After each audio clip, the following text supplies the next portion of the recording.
welcome back to another episode of Max UFO News. Alice and I have quite an exciting show for you this month, which also includes a new viewer segment, which I think many of you will like. But first, an update on Mr. Stan Friedman. As you all know, Mr. Friedman sadly had a health scare last month, suffering from a mild heart attack. I'm very pleased to announce that he is in steady recovery and recently released the following statement. Quote, "Thank you so much for your get well wishes. I am doing fine after my the 27th of June heart attack and the insertion of 2 stents on the 3rd of July. Not bedridden and not in pain. A bit disappointed I didn't quite reach my 80th birthday without spending a night in a hospital. My parents both lived to 90, so I would be happy to emulate them. I still have lectures booked as noted on my website www.stantonfriedman.com. Keep your eye on the sky. Most cordially, Stan Friedman." Unquote. I think you will all agree with me that this is fantastic news. Now over to Alice for my favorite item of the month. Alice. Yes, Mac particularly enjoyed this news item and has been watching it closely. Mysterious strange signs suddenly started popping up in East Aurora in the United States. Nobody seems to know where they came from. The signs depict UFOs and UFOs beaming up livestock. People have been spotting the signs since the beginning of the summer. But recently all but one of the signs had vanished just as mysteriously as that had appeared. At present, nobody seems to know who put up the signs, or who removed them.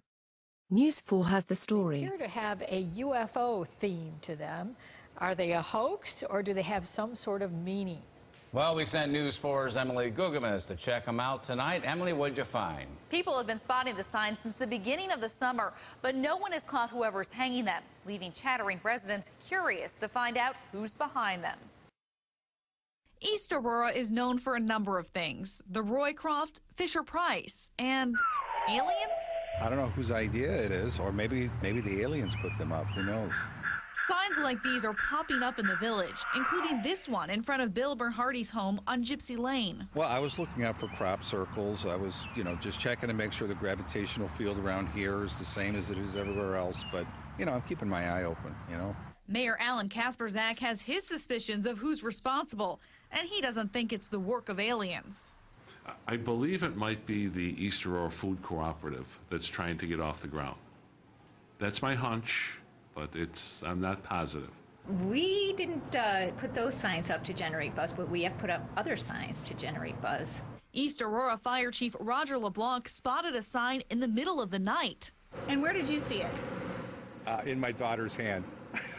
So that begs the question, is your daughter responsible? No, she's not. Maybe more important than who put them there, we wanted to find out if the warning of UFOs abducting cows bared any merit. Never responded on alien abduction of a cow. No. That's what I was going to ask. Are any cows reported missing in the area? No, not in East Aurora. But figured we'd better double check with a dairy farmer to be certain. No, not where they disappeared into the air. They might try and escape occasionally. As for now, the signs remain a mystery. It is harmless. It's kind of funny because I've heard all kinds of theories. People were telling me about years past, people saw UFOs and stuff, but I don't think it's going back that far. I don't think there's any grand conspiracy. Maybe it's a high school project. I don't know. And Mayor Kasperzak says technically it's illegal for people to attach signs to road signs, although he doesn't see the culprit facing any fine. Popular stories on WIVB.com this week. Who put up these mysterious UFO signs in East Aurora? Well, we went back to the village today and made a new discovery. The signs all of a sudden have disappeared. News 4's Emily Gugamas is keeping a close eye on this mystery. Emily? The alien signs that were popping up all over East Aurora have vanished since our story first aired on Monday. No one knows who took them down, or for that matter, who put them up. The alien signs that had people talking around East Aurora have vanished. They were elusive. They'd appear and then they disappear. We usually hear everything, and I haven't heard any word on the street who's doing it. And while the signs may be gone, the chatter's not. People are just wondering about it, and they're, uh-oh, we're in trouble now. Beam me up, Scotty. We don't know much about the aliens, so we were hoping they'd be here this weekend, but I guess not. I don't know. I heard they're gone. The East Aurora class reunion is taking place this weekend, so there's speculation the signs were put up for that. So I think our class was kind of into UFOs and aliens and that kind of thing. Rick Oler, who writes for the East Aurora Advertiser, has a pulse on the town. He has his own theories centered around how the village is a chic, cool place to be. We are now so popular that actually aliens are coming to see how we do things, how we run a community. You know. There's also this theory. East Aurora has gotten to be so popular that we're really trying to discourage people from coming here. So we put these signs up so you'll think that we're all nuts. Village of East Aurora mechanic Mike Williams was sent out to remove the signs earlier this week. This is the only one we found. What do you think happened to the rest of them? I don't know. I think people were looking for them. East Aurora police say they don't have any leads. It is a little bizarre for a small town, especially in East Aurora, because everybody seems to know everybody else's business. But sooner or later, we'll probably get a break on it. At this point, everyone could be a suspect. I'm not saying. I couldn't possibly be responsible. And people are also putting their theories of where the signs came from on our News 4 Well, it is the practical joke of the summer in East Aurora. The thing is, we're all still waiting for the punchline. These alien signs popped up around town, but nobody knows how they got there. And just as mysteriously as they appeared, they vanished. News 4's Brittany Smallwood returned to the village to try and solve this mystery. It's been days since the mysterious alien signs vanished from the streets of East Aurora, and still no one knows who did it. East Aurora police say they have no suspects. They're gone without a trace, the same way they showed up. Who do you think did it? I think it's a high school kid, but I hear they were like really high end, so something that a high school kid may not have been able to afford. There have been a lot of rumors. Don't know. I think that maybe people are just trying to pull a prank. The sign showing UFOs beaming up livestock may be gone, but many still remember the first time they saw it. So I was like, because I was in the car with my dad going to my camp in the morning. I'm like, Dad, look it. I walked the village a lot in the morning, and I seen them several days ago. They're on Buffalo Street and coming around the circle. I thought there were spaceships coming and we were being prepared. That's what I thought. But some people in town for the annual reunion weekend didn't get a chance to see them. Oh, but they heard about them. One woman says she'll likely get to the bottom of this at her reunion. I think I'll be able to talk to a lot of people I graduated with and hear their theories, and a lot of people that I graduated with stayed here in East Aurora, so I'm sure they've got plenty of ideas on who's putting them up. Whoever's behind it, many people I spoke to say if the signs emerge again, they'd welcome them. Reporting in East Aurora, Brittany Smallwood, News 4.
month I'm introducing a new segment to the show to cover viewers' UFO events.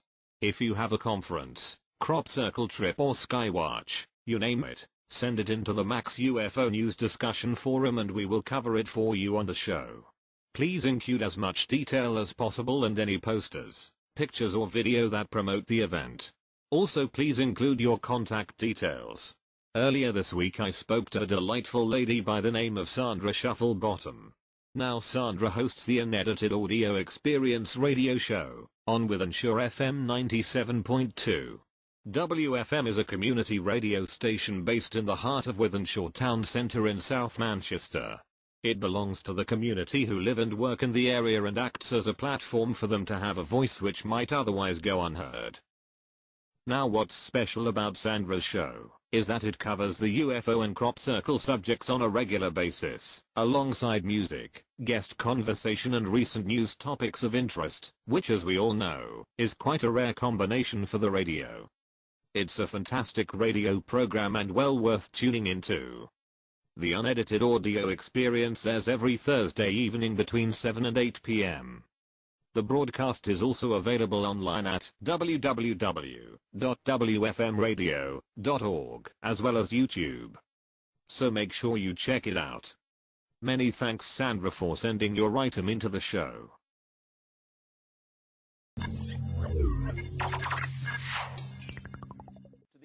Of the top secret Area 51 military base did something that most people, well, only fantasized about. It crossed the line and entered the base. The driver and his 4 passengers learned a quick lesson about how serious Area 51 is about its boundary and its security. And the entire incident was captured on video. George Knapp of the I-Team has the exclusive story.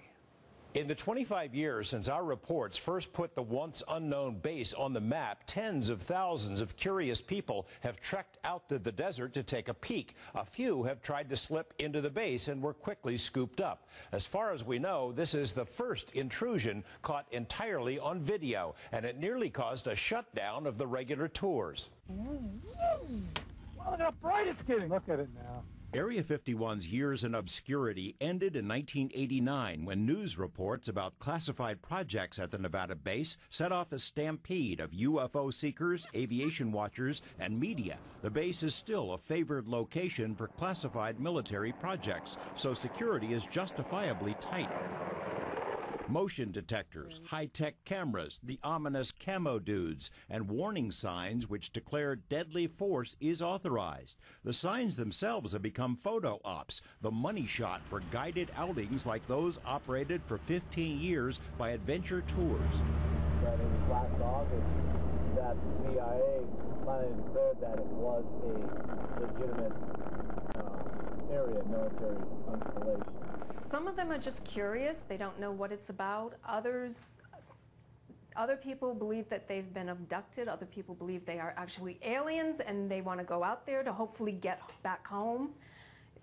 We get all kinds of people. Co-owner Donna Tryon says the typical tour includes stops at main shrines of Area 51 lore, the E.T. highway sign, the Little Ailey Inn, and the Holy of Holies, the very edge of the base itself. But there's one thing the tour most certainly does not include. The point at which our journey must stop. Our guides have been known to tell the passengers that, you know what, you can't go over that line, and if you step foot over that line, you're on your own. A major mothership. But on May 28th, it happened to driver Dennis Ryan and his 4 passengers, all of it recorded inside and out. The video shows Ryan and group having a good time, zipping toward the edge of Area 51. At precisely the wrong moment, one of the tourists asked Ryan a question about sports books. It was just enough of a distraction that he blew right past the warning signs and kept on going. After 45 seconds or so, Ryan started looking around, wondering where the camo dudes were. Was it a white truck on the... Less than 2 minutes after crossing the boundary, the passengers inform Ryan that the white truck is right on their tail. I can't believe it. I cannot believe that. Both on each side of the vehicle, there's a gentleman that in full military garb gets out. The one on the passenger side, he had a full automatic rifle. What'd they say? You went over the line. You went over the line that you are trespassing on military installation. Inside the vehicle, the tourists, a couple from the UK and a mother and son from the East Coast, thought it was all part of the tour, actors playing their parts. Well, we're going to let your company know that you took us the extra mile, that you put us into this situation, and they were just as much, they thought it was part of the whole process. But they soon learned it was no act.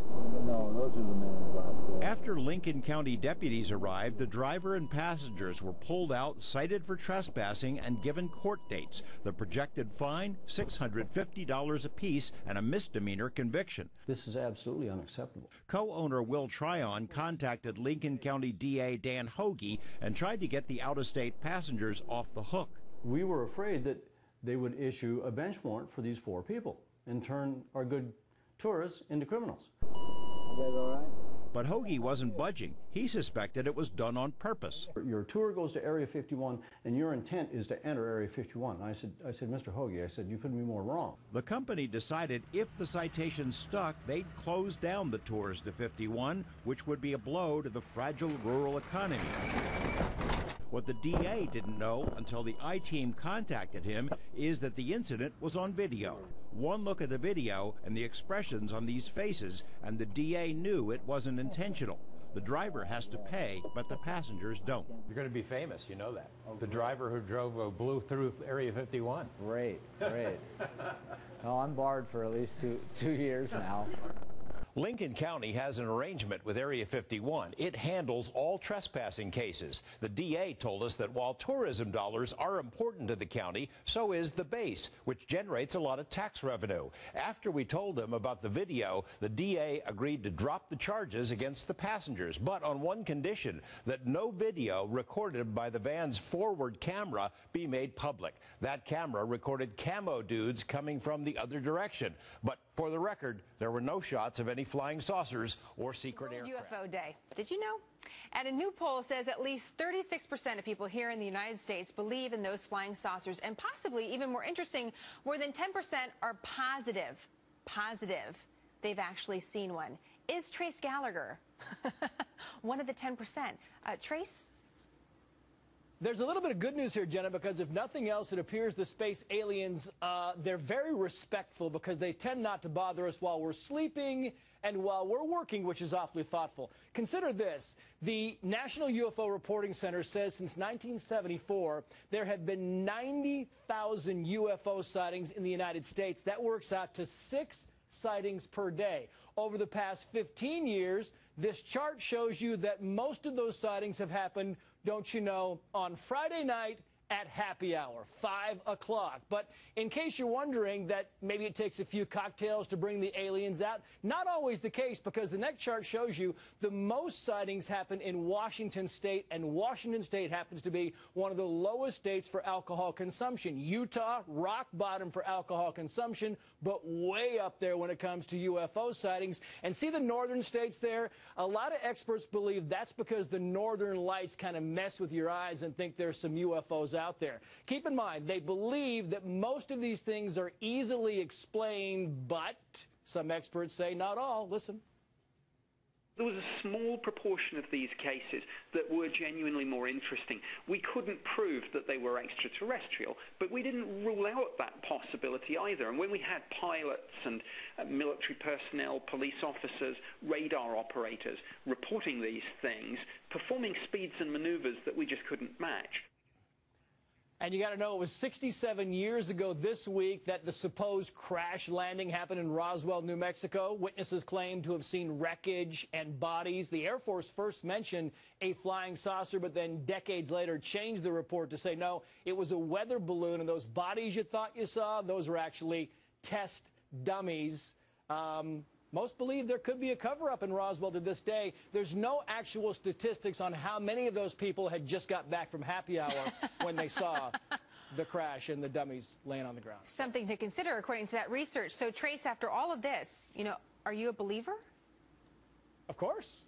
Of course. There's something out there, right? I'm a West Coast guy. You see weird stuff all, but it's always after happy hour for me as well.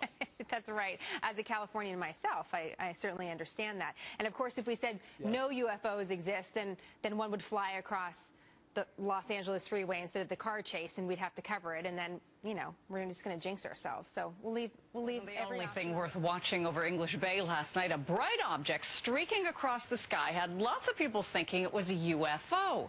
CTV's Tom Popick solves the mystery and tells us where you can watch the show all over again.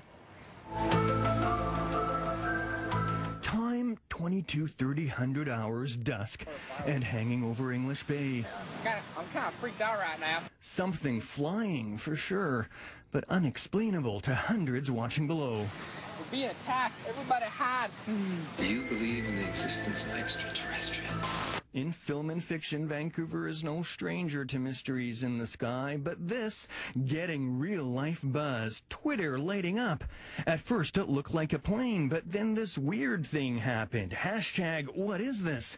Invasion Earth tweeting, UFO sighting? Vancouver is a hotspot for sightings. In fact, there are more reports of UFOs here than anywhere else in Canada. And you know, we've had many reasons to be looking up this summer. No mystery here, the moon closest to Earth this weekend created a so-called supermoon that dazzled skywatchers. And those sudden fireworks at Canada Place unannounced, part of a multi-million-dollar secret wedding. Hey, I'll keep an open mind. I'll never say never. Jim Reith has seen a thing or two in the air. The former Canadian Air Force pilot handled fighters like this. But he has his own secret now. You gonna fess up? Sure. We didn't do anything wrong at all. We obeyed all the rules and let all the right people know, so it was perfect. Perfect when you take a look at Sunday's mystery close up. That's Alberta's Team Rocket Aerobatics, a star attraction at next month's Abbotsford Air Show. Out of this world nighttime precision flying, enough to get some thinking. What was that? It's still going. What really might be out there? Tom Popick, CTV News, Vancouver. The world to see something out of this world. The city of Roswell is winding down after its biggest weekend in 15 years. Lauren Hansard shows us why so many people were pumped about the city's annual UFO festival.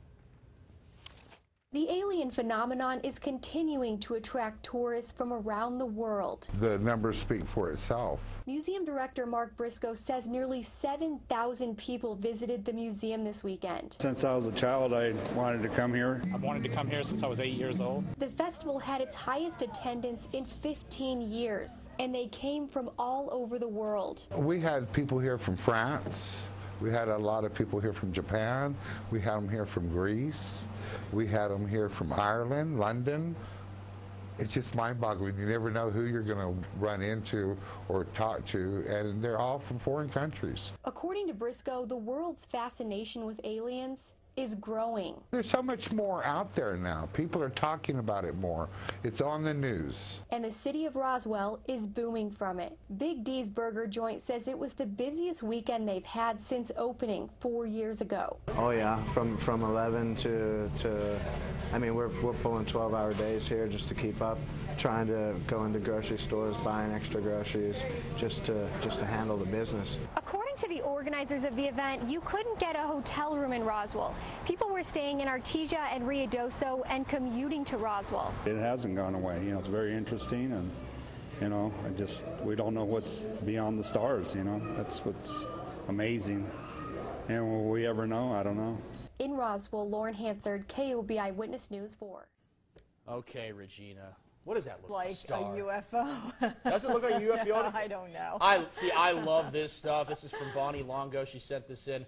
There were multiple reports last night of UFO sighting in the city of Altoona. A few people called into our newsroom actually to tell us about what they saw. Now, this is video that I told you Bonnie Longo sent in. She took around 10:45 last night.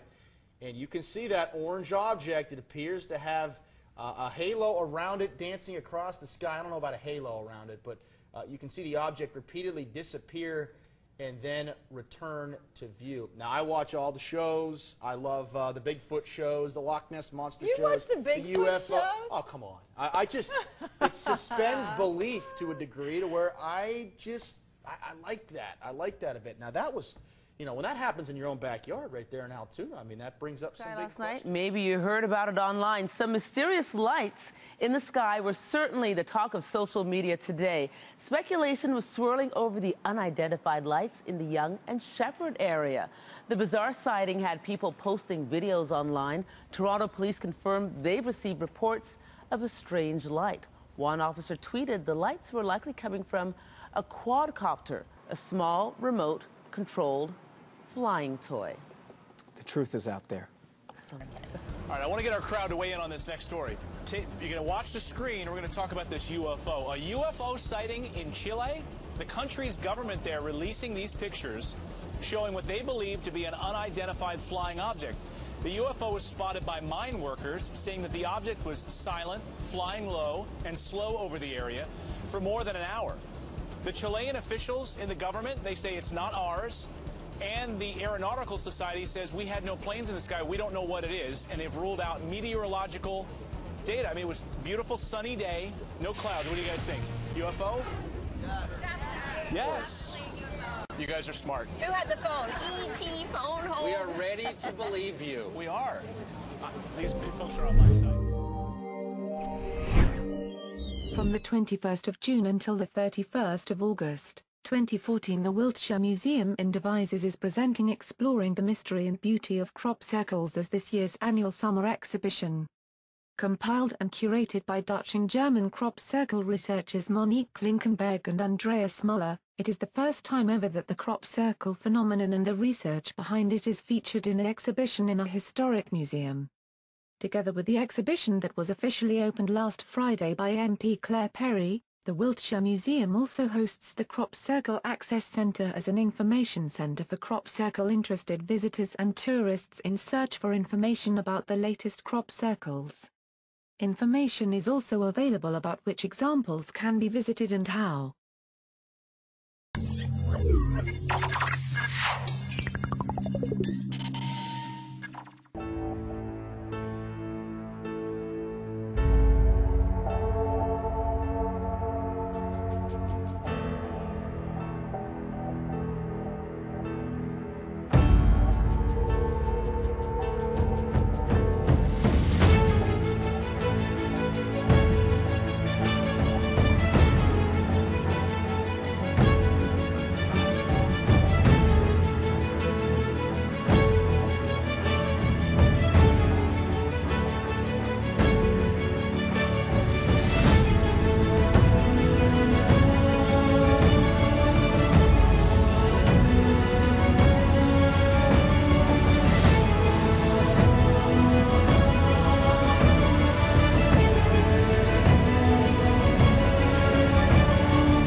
I'm Antares Davis. I'm Cameron Judy. And we're the filmmakers behind The Space Less Traveled, a feature-length documentary about Apollo astronaut Edgar Mitchell and his incredible endeavors and humanitarian pursuits since his walk on the moon.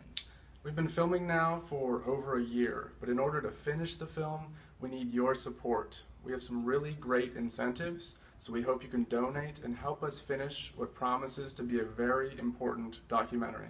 Here's a sneak peek. Thanks for your support. Thanks. What I saw out the window was all I had ever known, all I had ever loved and hated, longed for, all that I had once thought had ever been and ever would be. What I experienced was a grand epiphany, accompanied by exhilaration. From that moment on, my life would take a radically different course. All of us that looked at Earth from space had a very powerful experience. I took the effort to dig into it. With Uri Geller, this is Edgar Mitchell, who, with his eyes covered, is trying to pick up the number that Geller is sending. It's relatively rare that people have experiences like this. They tend to be so powerful that they in some ways are seen as the engines of civilization itself. We're not alone in the universe by any means. We're just one little grain of sand in a huge beach. The effort to withhold the truth of ET presence from the American people and the world's people is one of the most extraordinary accomplishments of government manipulation of information ever. There's now time to put away this embargo of truth about the alien presence. We're overpopulated. We are over-consuming non-renewable resources. All of these things have to be brought under control, or else we won't last this century. Palm Beach is a funny community to deal with conscious expansion, since it's really known for conspicuous consumption more than consciousness. So it's it adds an anomaly of the first order here in Palm Beach. Let's see what we got here. Sometimes money costs too much. Sometimes money costs too much, and I didn't get a fortune. That's what it says? Yeah. That's fantastic. Learn Chinese to eat. Learn Chinese to eat. Well, but sometimes money costs too much. He's busy every day through the week. Right. He does get up early, he goes to the gym. He really is an amazing personality.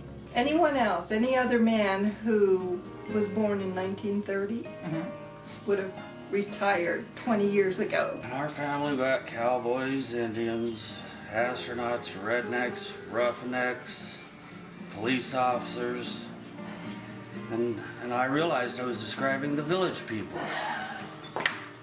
Ed was probably the smartest guy in our whole group. Ed was our leader. I feel his impact is going to go beyond generations and generations. I had no idea you wrote poetry. Love, I believe, is our natural state, the way nature intended us to be.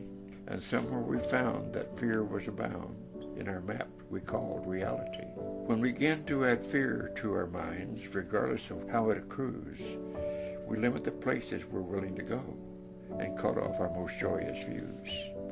The more fear we find on the map in our mind of what this life's all about, the less we are loved, the light dims from above, joy and laughter seem to go out. But the game is not done. The course is not run. There's laughter ahead to be found. And I choose to live free of the fears that haunt me. I no longer want them inside. The map in my mind of what's real will now find that love floods in like the tide. Well, that's all for this month's episode, and I sincerely hope you have enjoyed it. If you have, then please tick the like button below. Also, should you wish to leave a comment, please remember that Max UFO News is voluntary and completely non-profit. Thanks for watching. Until next month, goodbye. Trust is going to be the true currency of the 21st century. Not the dollar, not gold, not silver, not the yuan, not chocolate. It's going to be trust. That is the real currency in the world. And without it, not enough money can fix your problems. The government begins an urgent investigation. They rule out desert dust, blood cells, and algae. Now, the researchers think they're close to one of the greatest discoveries in the history of science. This is potentially an extraterrestrial organism. Whatever's in the blood rain is alive. Yet unlike all known life on Earth, it's replicating without DNA. And I know a lot of us out there have amazing stories, and we need to share them. You really need to share them at this time, because now is the time. By you sharing your stories, it really stimulates and causes ripples beyond what we can see, and it changes the discussion over time, and ultimately will lead to one thing. It will lead to everyone being on one accord, on one same page.